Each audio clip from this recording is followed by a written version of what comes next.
मंडल number 9 सूक्त 96 का अब मंत्र हम 18वां पढ़ रहे हैं। हे सोम स्वरूप परमात्मा, पालन की इच्छा करता हुआ जो महान परमात्मा तृतीयम धाम, ये बालक भी समझ ले कति जिसने ये कह ख्याते हो तृतीयम धाम, तीसरे धाम में इन्होंने क्या लिखा है, देवयान और पितरान, इन दोनों से पृथक तीसरे धाम में यानी सतलोक में है, उसमें विराजमान है।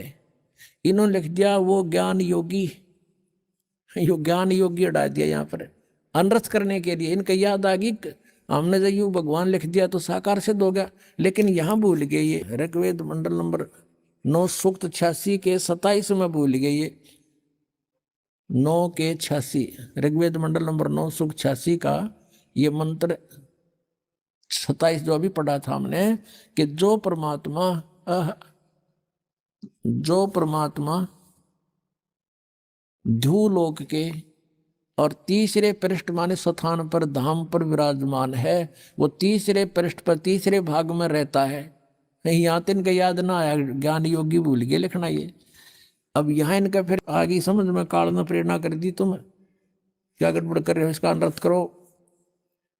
काल प्रेरणा से इन्होंने यहाँ के जुल्म किया है। देखो ऋग्वेद मंडल नंबर 9 सूक्त 96 के मंत्र 18 को पढ़ रहे हैं। सोम स्वरूप परमात्मा यानी अमर परमात्मा, पालन की इच्छा करता हुआ जो महान वह परमात्मा तृतीयम धाम, यह सीधा सा लिखना था, षडंगे की जरूरत नहीं थी। वो तीसरे धाम, जो तीसरा धाम है उसमें विराजमान है, ज्ञान योगी नहीं। ये किसी व्यक्ति विशेष की महिमा नहीं, ये भगवान की महिमा चल रही है। और फिर कवि नाम पदवी, जो कानदर्शियों की पदवी अर्थात मुख्य स्थान है, इसका लिखा वो कवि नाम पदवी, कवियों की पदवी प्राप्त करता है। ऋषि मना, ये ऋषिकृत, ऋषि सब ज्ञानों का प्रदाता, ये लिखना था उस ऋषिकृत। ये देखो यहाँ पर है, ये मूल संस्कृत इसकी मूल पाठ है। ऋषि मना ऋषिकृत यु तय है, यहाँ पर कटा हुआ इन्होंने ठीक लिख दिया। ऋषिकृत यानी उस ऋषि के द्वारा बनाई गई। जैसे ये देखो इन्होंने यहाँ लिखा महर्षि दानंद कृत, किसमें देख लेंगे हम, ये देख इसका क्या अर्थ हुआ कृत का, महर्षि दानंद सरस्वती कृत यानी इनके द्वारा किया गया। तो इसी तरह यहां हम देखेंगे ऋषि मना, ऋषि माने साधु संत स्वभाव के मन, उस जैसे मन वाले साहब, यानी कबीर जी के जो अनुयायी होते हैं वो पुण्यात्मा बहुत नर्म आत्मा के होते हैं, सीधे साधे होते हैं, अच्छी आत्मा। और वो कृषिकृत जो इस ऋग्वेद मंडल नंबर 9 सूक्त 96 के मंत्र 17 में कहा है कि वो कबीर वाणी द्वारा, अपनी वाणी द्वारा कबीर परमेश्वर अपनी महिमा की वाणी बोलता है कविताओं के माध्यम से। और वो संत सोम, वो संत रूप में प्रकट परमात्मा कबीर देव, वो अमर परमात्मा होता, वो कबीर नाम है उसका, वो अमर परमात्मा होता है। और उस संत रूप में प्रकट या ऋषि रूप में प्रकट उस ऋषिकृत, उस संत के द्वारा, ऋषि के द्वारा बनाई गई सहस्राणिथ शवर्षा यानी हजारों वाणी उस ऋषि मना, उसके अनुयायियों के लिए बहुत आनंददायक होती है। वो परमात्मा तीसरे धाम में रहता, इतनी सी बात है बस। और वो उसी जिस कारण से वो कवियों की पदवी प्राप्त करता है। इन्होंने ये अनुवाद किया 18वें श्लोक का। वो तीसरे, ये तो हमने पढ़ लिया, वो तीसरे धाम में विराजमान है, ज्ञान योगी नहीं है, वो विराजमान है, वो परमात्मा है। यहाँ देखो ऋषि मना सर्व ज्ञान के साधन रूप मन वाला, ऋषि मना ऋषि जैसे स्वभाव वाले वह परमात्मा, ये सहस्र नीथ है, अनंत प्रकार के सत्वनीय है। सहस्र नीथ माने हजारों प्रकार की वाणी बोलता है वो परमात्मा। और स्वर्ष माने स्वर्ष यानी बहुत उस सुखदायी होती है उसके अनुयायियों के लिए, यानी उनको उनकी वाणी बहुत अच्छी लगती है।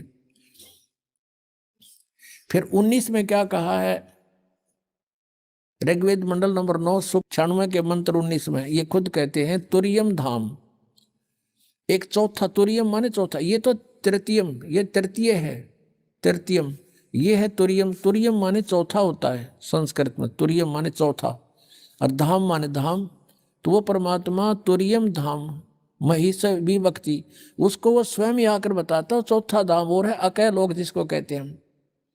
पहला लोक हमारे संत भाषा में सतलोक, दूसरा अलख लोक, फिर तीसरा अगम लोक, चौथा है वो तुरियम धाम अकय लोक, जहां से परमात्मा ने सबकी रचना की है, नीचे के लोक भी बनाए हैं। विभक्ति माने वर्णन करता है। इन्होंने लिखा तुरियम माने चौथा, धाम माने परम पद, परमात्मा है।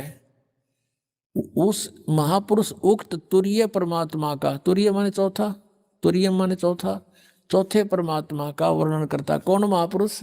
वो स्वयं परमात्मा आता है, वही परमेश्वर अपने उस संत रूप में, महात्मा रूप में प्रकट, अपनी ही महिमा आप ही बताता है। अब देखो 20 में कमाल कर दिया, साकार भगवान सिद्ध कर दिया।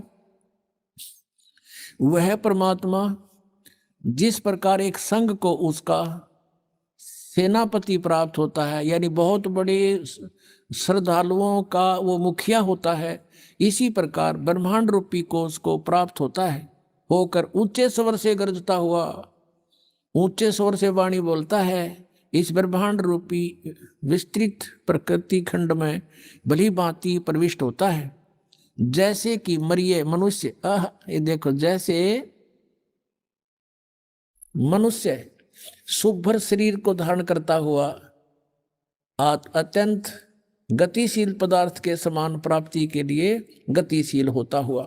अब देख लिया ना, क्यों परमात्मा जैसे मनुष्य जैसा है, और जैसे मनुष्य शुभ्र शरीर, सुंदर शरीर धारण कर लेता है, यानी जैसे कपड़े डाल लिए मनुष्य ने, ऐसे ही परमात्मा मनुष्य की तरह सुंदर शरीर, शुभ्र माने सुंदर शरीर धारण करके प्रकट होता है, यहाँ आता है।